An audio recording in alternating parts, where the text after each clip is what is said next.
Fiancee VisaServices.com, your personal immigration guide. Today's question is, how long is the K1 Fiancee visa process? Well, as of this month, February 2013, the answer is 7 to 9 months on average.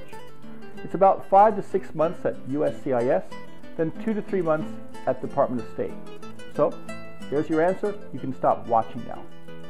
I regularly get calls from people saying those numbers must be wrong because they found a website or person who promised a much shorter processing time. So what's their secret? Well, the secret is that they are either telling you what you want to hear so they can get your money, or just referring to one step of the process, not all of the steps. When I give time estimates, I always use what is really relevant to the couple, and that is starting from the day USCIS receives the petition and then ending on the day the fiancé gets her visa. 2 different departments of the U.S. government are involved: USCIS, Homeland Security, and the Department of State. Homeland Security typically gets their job done within 5 to 6 months. Now, this includes a background check conducted by the FBI. How long it takes is a function of, well, whether your petition was done correctly in the first place. If USCIS finds the petition is incomplete, or items are missing or illegible, or even if the payment is slightly off, processing is going to grind to a halt until the problem is fixed.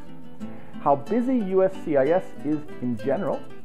In the first 3 quarters of 2012, almost all cases took at least 6 months for USCIS approval. But in the last quarter of 2012, I saw many petitions that took only 3. It's anybody's guess what 2003 will be like. Now, whether your case is processed in California or Vermont, California is also historically faster than Vermont. But sorry, you don't get to choose where your petition is processed.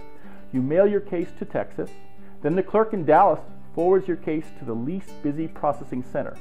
In theory, this should balance the load, but still, California cases usually come out of the system much faster. Also, if you've had a recent background check, military and people working in sensitive jobs, well, they seem to get through the system a little bit faster, and always luck. Now, once USCIS approves, the case is passed to the U.S. Department of State.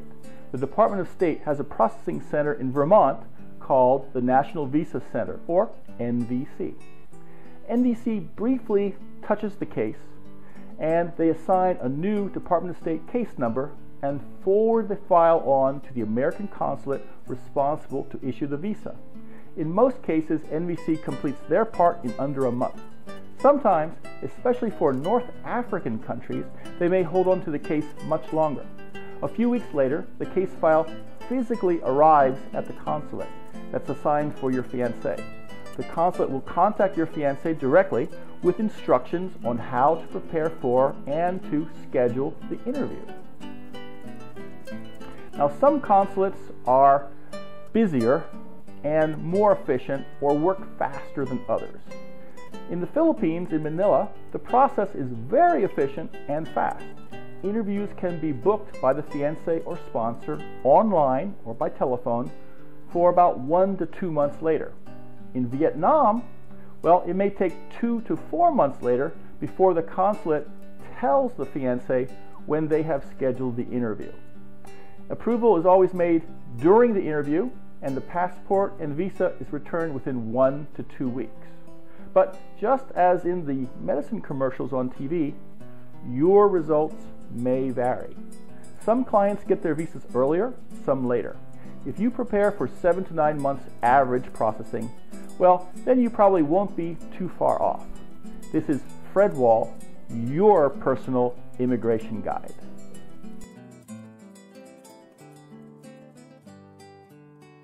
For your free copy of 120 must-have visa interview questions, visit fianceevisaservices.com/free.